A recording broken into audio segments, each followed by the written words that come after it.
was a Tesla truck with an Amazon trailer. Thanks for joining us once again. This is Greg. Today we focus on kind of a new thing. I call it the Amazon Fedex stealth process of the Tesla Semi.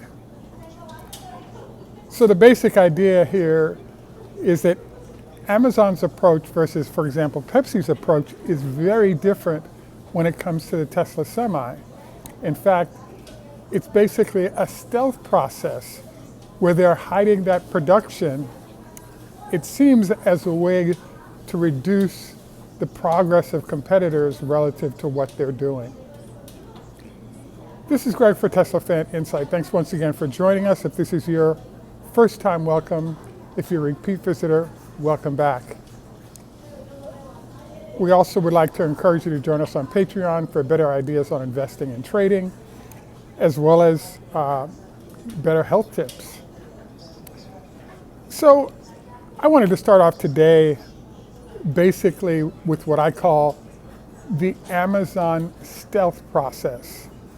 So an example of which is, if you'll notice that Amazon has a thing going where once they acquired and put the Tesla Semi to work, they made a decision to not demonstrate to the public that they'd made this transition.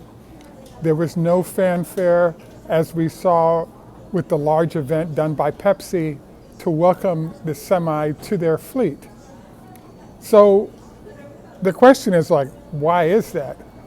Well, one of the many reasons that we're seeing is that currently Amazon has a number of activities going in terms of solutions in the electric vehicle space.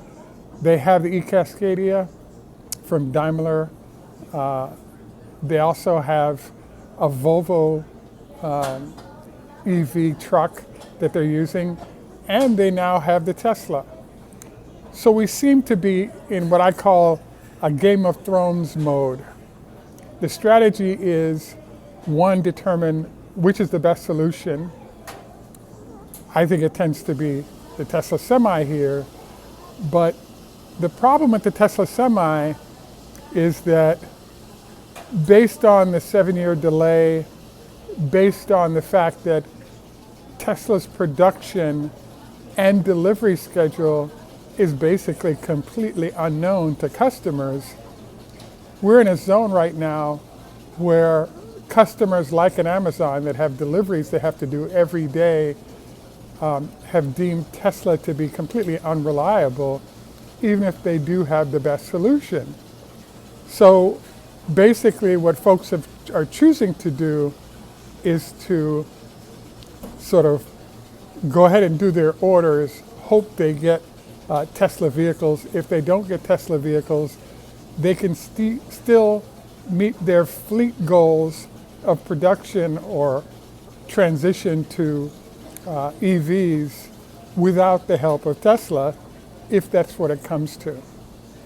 So what we've seen is that in the case of UPS, in the case of all the sort of major shippers, they've put orders in for the Tesla Semi, but in each case, they still have their fleet EV goals that they have to meet in a timely fashion, and their objective is to meet those fleet EV goals, or I'm calling them EV goals, but in essence, it's a pollution goal that they have to meet in a timely basis between now and 2035. And if Tesla changes its mind, wants to wait another 7 years or another 6 months, as we think they'll need to, or they're just going to produce more in other factories, nobody has to worry about trying to figure out what Elon is thinking, because the state is not going to change their mandates, even if Elon changes his mind about whether he's going to be focused on production or not. So as a result, or in combination with this, the lack of announcements relative to how they're transitioning their fleets suggests that there's a little bit of marketing effort that goes into noting to your customer base that you're using electric vehicles. But the large sort of shippers, i.e. Amazon in this case, and let's say FedEx is an example, they don't have enough vehicles relative to their fleet size to actually make a worthwhile announcement because the net impact is kind of low. So this is sort of the first phase of our conversation today, is simply, yes, Amazon and the other major shippers that have ordered from Tesla are starting the process of getting these vehicles, but we're in a complete unknown zone of whether or not we're going to actually see progress, because the Semi is very much a non-priority for Tesla.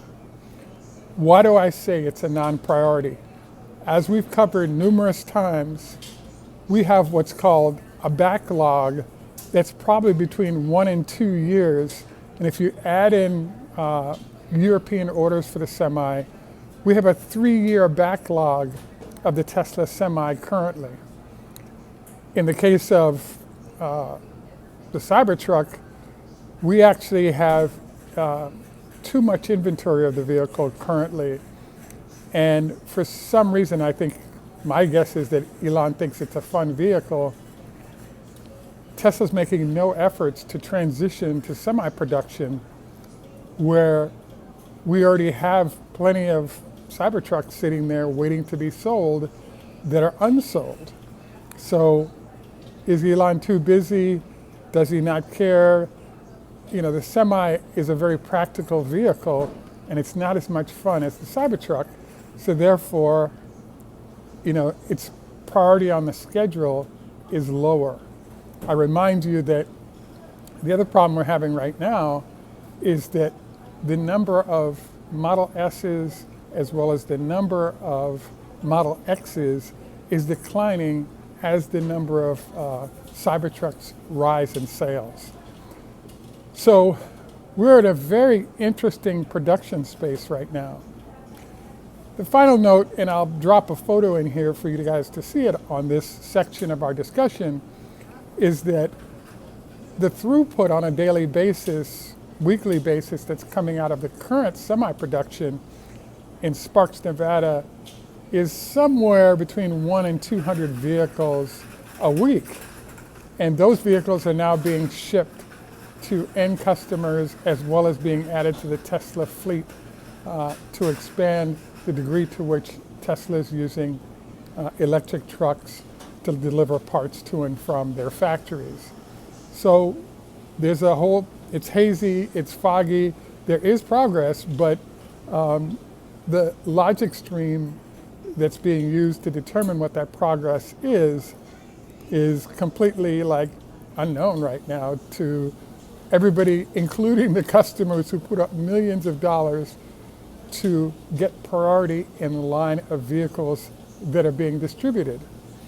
So next we want to move on to, from the stealth process that's being used by the major shipping companies, we want to move off to sort of what is the production plan for Tesla right now. The interesting issue that's coming across is that this vehicle is terrific. Tesla Semi is a terrific vehicle. It makes a big difference. We just received a report from a couple of different European sources that indicate that they're now using the electric solutions for Volvo as well as for Daimler. There is one little problem: range. The shorter range vehicles are 200 miles of range. The longer range vehicles are very expensive in the $400,000 range, and they're pushing about 260 miles of range. That range is excellent, and the European buyers are using heavy concentrations of charging facilities to make up for the short range of these vehicles.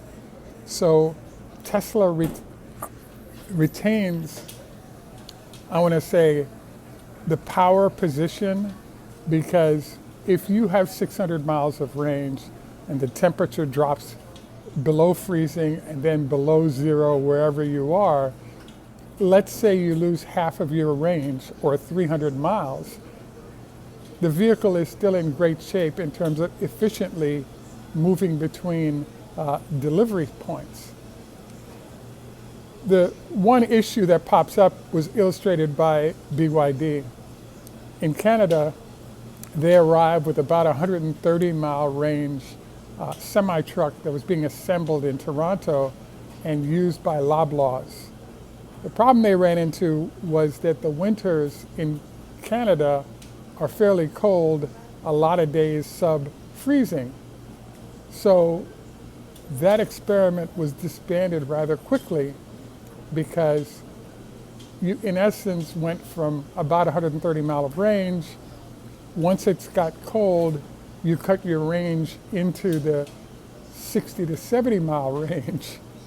And now, after you do one trip from your distribution center to the grocery store, if that's not a fast charging battery, the truck may have to sit there for a few hours before it can make the trip back to the production facility.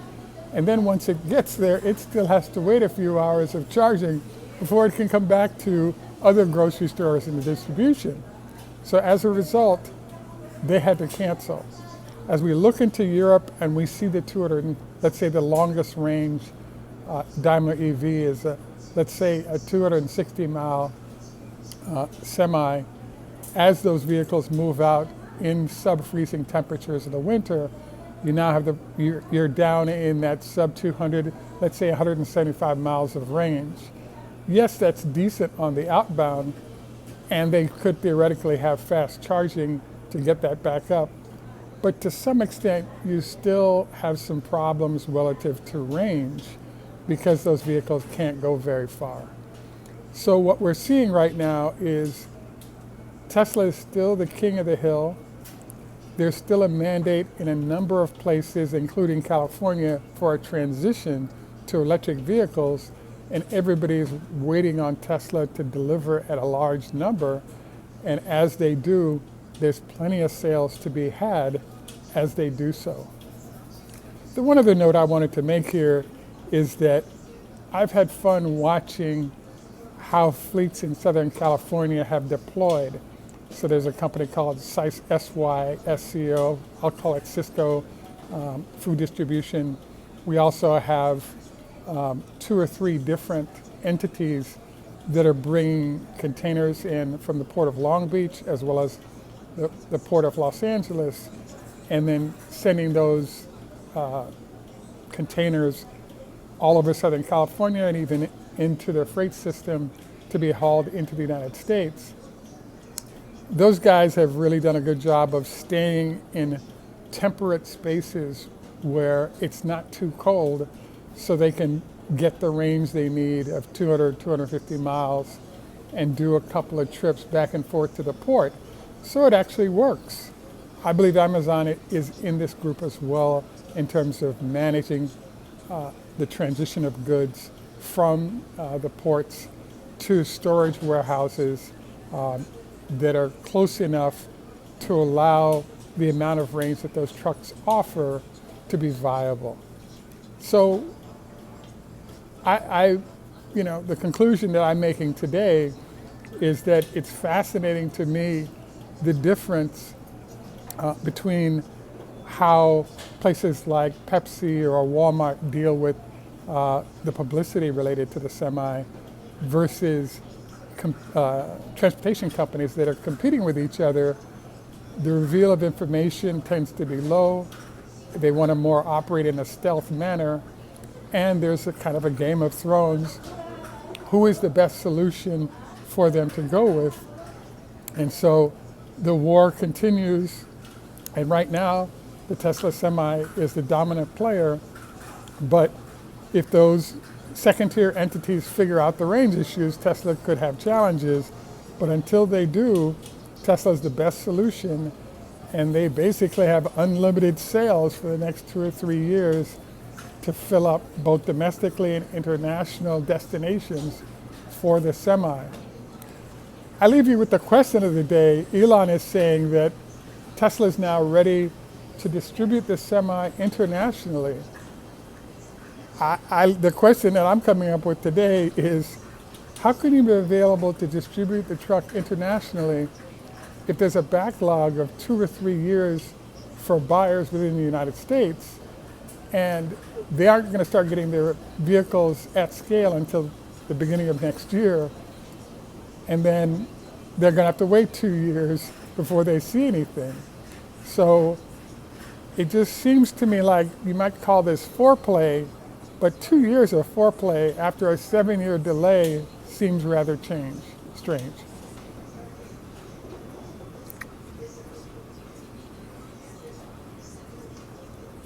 Thanks once again for joining us.